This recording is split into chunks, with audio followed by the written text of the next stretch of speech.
Hello students, I welcome you all to part 8 of unit 2, the end of bipolarity of class 12 political science.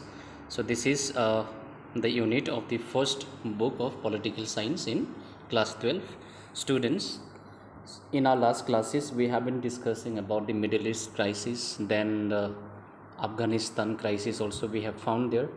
Then that topic was discussed. So since these topics are the newly added topics in our syllabus, so we don't have the sufficient materials, but I'm trying from my side to give you as much as possible the notes.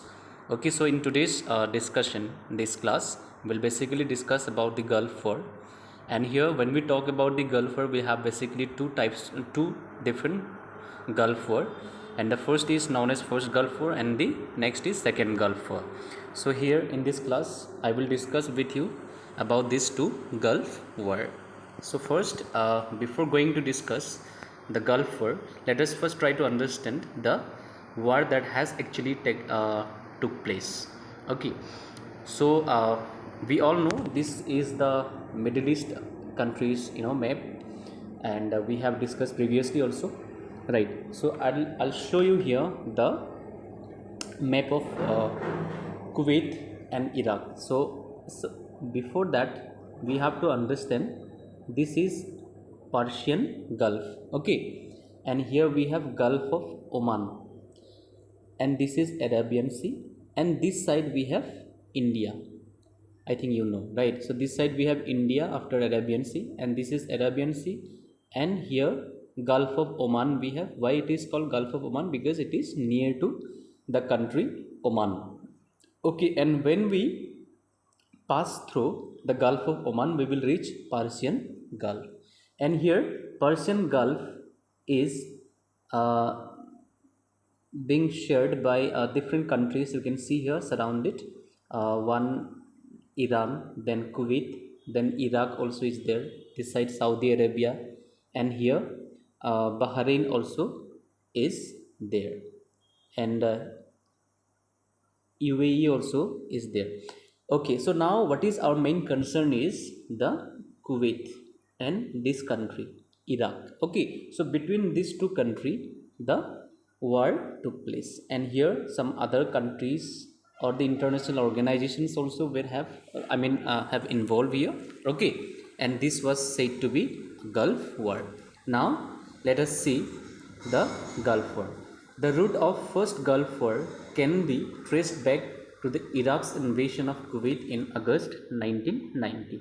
So here if I have already shown you, this is Iraq and this is Kuwait. So Iraq is a very large country in comparison, okay, comparison to Kuwait. So Kuwait is a very small country in the Gulf of Persia.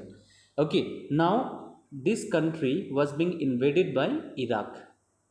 Why? Because Kuwait is a very rich in its mineral resources, basically the crude oil. Okay, so only because of that reason, this country was being invaded by Iraq's government, that is Saddam Hussein's government at that point of time. Okay, now why? So in which year it was invaded? It was invaded in August 1990. You have to remember the date. Then, after a series of diplomatic attempts failed at convincing Iraq to quit its aggression. See, when Iraq had invaded Kuwait, so other countries of the world, basically the United Nations organizations, along with the member countries of UNO, have basically United States of America, right? It had initiated a diplomatic talk with Iraq. Okay, diplomatically, it was tried to convince Iraq that it should withdraw its armies from Kuwait, but Iraq was not listening at all. Okay, it was not agreed to listen. So that is why the United Nations mandated the liberation of Kuwait by force. Okay, so here UNO was bound to liberate. Liberate means make it free. Okay, what? Kuwait, right? So by force. By force means when UNO, for see, UNO's always UNO always try to negotiate with any country in disturbances areas. Okay, peacefully at first. Okay, so if the country is not listening UNO's instruction in a peaceful manner, then the military or the armed forces also are used. So since UNO is not a country, so it is a organization. Okay, so that is why here many countries, around 34 countries have supported. Okay, and 6,60,000, here you can see military troops, they came from 34 different countries. These 34 countries are the member countries of UNO. Okay, and they fought against the Iraq government. Okay, that is Iraq. And the 34 countries coalition had defeated Iraq, and this war was known as the first Gulf War. So in one side here, in the basically the war was taken place near the Gulf of Persian. Okay, so that is why it is termed as the Gulf War.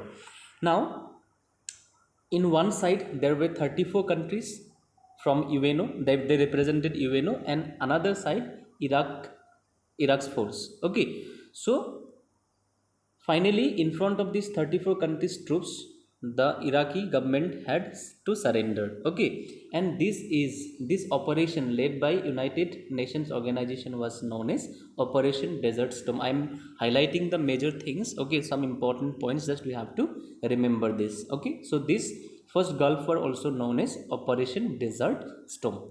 Now coming to the next point, you see, although 34 countries fought against Iraq, but the operation was led by American armies. I am saying here 34 countries altogether, they fought against the Iraq's army. Okay, but maximum armed forces were from United States of America. So it was dominated or led by the United States of America. 75% of its force actually from USA alone. Okay, and 25% rest or remaining force were from different other countries. Now the first Gulf War had revealed the vast technological gap that had opened up between the US military capability, okay, and that of other states. The highly publicized use of smart bombs by the United States led some observers to call this a computer war. See, here the United States of America had shown highly sophisticated weapons that it had. Actually previously United States of America did not fight with any country directly, though it was during Cold War time. There was a constant rivalry between United States of America and USSR, but there was no such hot war. Okay, but here in the Persian Gulf with Iraq, now United States of America was using those sophisticated weapons. Okay, and these sophisticated weapons was highly technological, right? So that is why many observers of the world around, okay, so they call it as the computer war also, right? Coming to the next, this first Gulf War also called the video game war. Why it is said to be video game war? Because people across the world, okay, they were able to watch the war that was fought by the Iraqi government, forces, and the 34 other nations led by United Nations organizations. Okay, so it was the live telecast that people were able to watch across the world, right? So this is why this war also is called video game war. I hope it is clear to you now.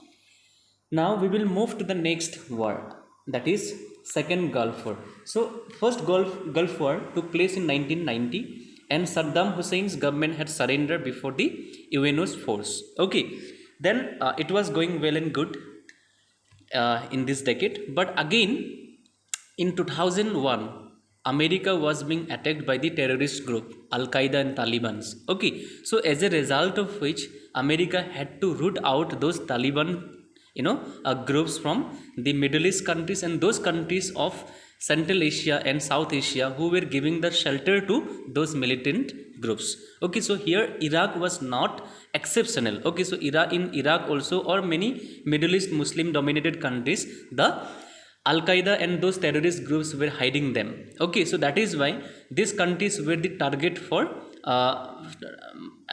targeted by United States of America. Okay, so here now in 2003 an operation started by United States of America, but in this operation United Nations organization did not give any consent. Why? Because it was driven by self interest of United States of America. Okay, so that is why United Nations organization did not give its agreement or its consent, okay, in this operation.